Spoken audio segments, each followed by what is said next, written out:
Hey there, volleyball fans. I'm Sydney Lemmerhurt, and today I'm thrilled to bring you an exclusive behind-the-scenes glimpse into the lives of two phenomenal athletes from the Arkansas Razorback volleyball team. Get ready to meet Dudley and Lo Jones, two players who bring unparalleled skill and passion to the court. But before we dive into these stories, let's take a moment to give a shout out to our sponsor, the Everett Auto Group. They're the driving force behind Buick's See Her Greatness campaign, celebrating the achievements and empowerment of female athletes. With locations in Benton, Bryant, and Rogers, the Everett Auto Group is all about supporting women in sports, and we're so grateful to have them on board.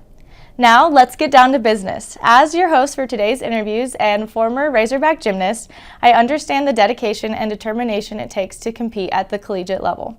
I'm excited to dive into the experiences and insights of Dudley and Lo, two incredible athletes who embody the Razorback spirit. It's time to hear their stories and discover what makes them true champions on and off the court. So without further ado, welcome, guys. Thank you. So could you both start by telling us a little bit about your background, where you're from, and kind of how you got into your sport? Yeah. I'm Dudley. I'm a volleyball player. I'm an outside hitter from Columbia, Missouri. I think I started playing volleyball when I was like 12 or 13. Okay, so actually a lot of players will start a lot earlier than that. I think you started a lot earlier than that, but I kind of got into it because in Columbia we didn't have very many clubs. Yeah. So I got into it a little late, and then a little later on I moved to a club in Kansas City, and that's kind of where I got into it and started to really focus on it. Okay, cool. Yeah, I never can tell like what's late and early in different sports because gym, it's like, oh, I was 2 years old, so I can never tell what's late and early. So that's awesome. What about you? My name's Lo Jones. I'm from Carl Junction, Missouri, and I started playing when I was 5. There you go. Yeah, so a little early. Yeah, quite a bit that earlier. makes sense. Yeah. I was obviously into it since a very young age. I started playing competitive club volleyball when I was 13 in Fayetteville. Oh, awesome. And then 3 years later, I switched to the same club team, Lily, and I played together in Kansas City for the next 3 years. Yeah, so that is we've known awesome. each other for a while. Yeah, for quite some time. So this isn't in the script that you guys got, but I'm going to ask it. Why Arkansas? Because clearly you're from somewhere that had another SEC school. You picked the right one, obviously, but why Arkansas? I actually live 5 hours away from here, so I'm able to go and see my family on weekends if I want to, and it's just far away enough to where I get that space from them, and so I got to kind of grow as my own person since I've been here, and I have family and cousins that are here and that will be here in the future, so like it's like a home away from home. What about you? I picked the University of Arkansas. I've always been a Razorback fan. I grew up a Razorback fan, and I've known Coach Fayetteville Watson. and everything. Yes, I've known Coach Watson a really long time, and I've gotten to see how he's like developed this program. And so outside of the volleyball program, a reason I picked Arkansas would be just the fact that the resources provided to students and student athletes alike are unparalleled throughout the country. Just the opportunities were provided through, for careers and education, as well as the luxuries we're afforded as athletes is unmatched. Yeah. So can you both share a pivotal moment from your youth career that really influenced you to, stick with volleyball, where you were like, man, I really want to keep doing this sport. I want to go to college level. I want to go to the pro level. Do either one of you have a moment like that? I think we probably have a similar moment. The same year we switched to playing volleyball in Kansas City, which is both like 2.5 hours away from our house. So we would have to travel up to Kansas City like 3 times a week for practice. And I think we started doing that our 16th year. And that was like, that switch was probably the biggest pivotal moment in my career, because that's when I had to make that time commitment. I had to drop all the other sports I was doing. So whenever I finally made that switch, it was like, okay, I'm serious about it. I was getting serious about it. That summer of our 16th year, our club team ended up getting 3rd at nationals. That's awesome. So that was kind of validating. Yeah, and it was rewarding. Like we made the right choice in dedicating our entire lives to this, which obviously was a controversial decision. But it was kind of like a pivotal moment, as in reassuring us that yes, like we're doing what we need to do to be able to get to where we want. So I think both of you will have kind of a unique take on this question, seeing as though you kind of grew up around the Razorbacks and you're pretty close to the Razorbacks, but you're close to another school as well. So what do you want young Razorback fans to remember you by as they aspire to be you? I feel like I should lead with the fact that I don't want Razorback fans to aspire to be me. I think what draws so many people to following Arkansas volleyball is how we are unique in the way that we approach the game and we carry ourselves, and just our approach to athletics. I think that's for the university as a whole. And I think it's important for female athletics that we have diversity in personality, and what makes you unique makes you special. And we need to continue developing new personalities in sports.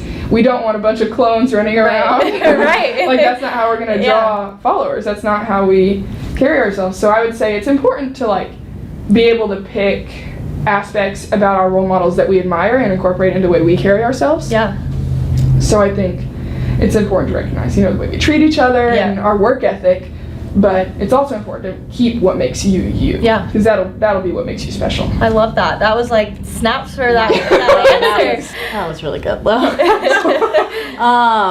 Kind of going off of that, I think I would just say that when you look up to these athletes, I feel like it's easy to, like, in your head kind of be like, oh, I could never be like them. I could never do something that they're doing. But I think if you stick to it and you stay true to yourself and you really love the sport that you're doing, I think if you work hard and stay focused, it will happen. You can always Plain make and it simple. happen. I agree. No, that was good. That was a good answer. Okay, so women's sports are clearly a hot topic right now, obviously on social media. I feel like it's boomed even more, obviously, with the women's basketball tournament going on, but just with everything, with the Olympics coming up. So how do you guys think that social media can be utilized to bring positivity to social media, or to women's sports? Social media, if it's used correctly, can be a super helpful tool. You can advocate for things you believe in, you can advocate for your team, just everything like that. And it's really hard to find that line of like making sure you ignore the negative while still putting out and receiving the positive. It's possible, it's just extremely hard to do. So I think just trying to mentally ignore the negative and just put out and receive the positive, I mean, that's all I can think about. I agree. So. Do you have anything to add to that? Using social media to raise the publicity and appreciation for women's sports is something we really need to capitalize on. I agree. So I feel like a way to do that would just be continuing to promote female success and creating, just more publicity around it. So kind of going off of that, and I think you guys are in a unique sport considering the success your program had this past year, but it's kind of been built up to that. What advice would you have to female athletes that might be discouraged by the lack of visibility of their sport? Because we know, like we said, women's basketball just got there, but we're still working on it for volleyball and gymnastics and soccer and all these other sports. So what advice would you have for someone? I would just say that you just need to focus on your love for the game, and it's not about the visibility, because as women we know that we're not going to receive the same things that men receive, and our sport is different, and I just think we need to focus on doing it for ourselves and growing our own love for the game. And in time I think we will start to receive the attention that male sports get, but it's going to take a little bit to get there. So I think you really just need to focus on your own love for the game. Control what you can control. Exactly. I agree with that. I think it's kind of a long-term goal to be able to receive the same level of publicity and that sort of thing that male sports get. But I think we're not going to get there if young female athletes allow themselves to be discouraged by the lack of visibility. Agreed. I think we're not going to get there if young female athletes don't continue to push for that. So I think to the young athletes that could be discouraged by that, I think take it as a challenge and just try to achieve that for the next generation. So are either one of you superstitious? I'm really superstitious. You are? Yeah, Awesome. I love talking about superstitions. Yeah. I was like the most superstitious athlete, so I love hearing about it. What are some of your superstitions? One thing is I always have to put my gear on in the same order. Okay. Knee pads, ankle braces, shoes, elbow pads, always in the same order. I get really invested in hairstyles. So if I play well Yep. in a I practice was the same with like way. a certain hairstyle, if I'm wearing a bun that day and I have good practice, I will be wearing a bun the next day. If I have bad practice, I'll probably be wearing something else. Yep, that's how I was. Kind of just, I just will do things with my own self. I don't have anything that like revolves around other people. I don't. No, not at all. No. Well, then, can you share any like specific strategies or rituals that you might have in a game? Whether it's I tell myself to breathe after a bad play, or I say the same thing before I serve. Do you have anything like that? I know before a game, I think we all know how like our mindset influences the music we listen to. Yep. But I think it's also kind of underestimated the power of the music we listen to's ability to influence our mindset. Yeah. So I'll listen to, I have my playlist that I'll go through. Yep. And then once I'm in the game, I try to get out of my own head, in that bubble I put myself in. Yep.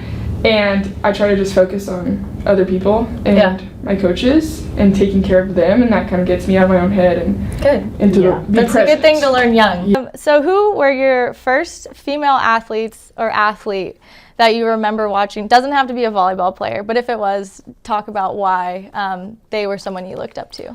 Mine was definitely a volleyball player. She was actually my first like real coach. Her name is Kylie DeBerg. She played outside for Mizzou, and she now plays USA Beach Volleyball. Oh, I believe. awesome. Yeah, That so is she's awesome. still playing volleyball. She was my coach when I was 15 years old, and she pretty much taught me everything that I know. I would say my biggest role model was also a volleyball player, but I was a little bit more removed from Yeah. the situation. I've never met her, but Yeah. it's Lauren Carlini. She was a setter at the University of Wisconsin, and she now plays USA Volleyball indoors. But she's just extremely talented, which obviously I appreciate. right. But I really also appreciated the way she carried herself and interacted with her teammates and Yeah. the level of leadership. Final question, and you've kind of talked about it a little bit, but obviously there's going to be haters, and I've said it, I think in every interview we've done, if you don't have haters, you're not doing something right. But for those haters, how do you address them, and how do you kind of advocate for greater respect for women's sports? I think that for people who prefer to watch men's sports and they are for the first time kind of stepping into the viewing world of women's sports, I think it's important to kind of look at it as a completely different genre, like taking into account the difference in physical ability and mentality approaching the game Yep. between men's and women's athletics. It's important to realize that you can still appreciate the same aspects from men's sports into women's sports. Yeah. You might have to look at it a little bit differently Yeah. to be able to appreciate it, but it's just as good and it's just important to be exposed to. Yeah, I agree. I would say something similar. I feel like obviously like we're built completely different than men, so we play our sport completely different. Yep. And like Lo said, like the way that we approach the game mentally, completely different. So I think it is extremely important that when you watch women's sports, you do need to look at it differently, Yeah. because it is a completely different and it's game. impressive what we're doing with the bodies that we're given. Yeah, exactly. Especially compared to men's, Mhm. because we're not actually built technically the way that they are. So Exactly. that's awesome. Well, thank you both. That is Thank a you. wrap for today's episode. I want to extend a massive thank you to the phenomenal female athletes who joined us today. Your stories are the heart and soul of our podcast, and your greatness truly shines through with every word. I also want to express my gratitude to the Everett Auto Group for continuing to promote the See Her Greatness campaign. With locations in Benton, Bryan, and Rogers, they're not just in the business of selling cars, they're champions of celebrating female excellence in sports. To my listeners, I can't thank you enough for tuning in and being a part of this empowering journey. Remember, you can catch up on all of the latest episodes and stay connected with Everett's See Her Greatness campaign by following us on social media. Until next time, keep believing in your greatness, keep striving for your dreams, and keep celebrating the incredible achievement of women in sports. This is Sydney Lemmerhurt signing off.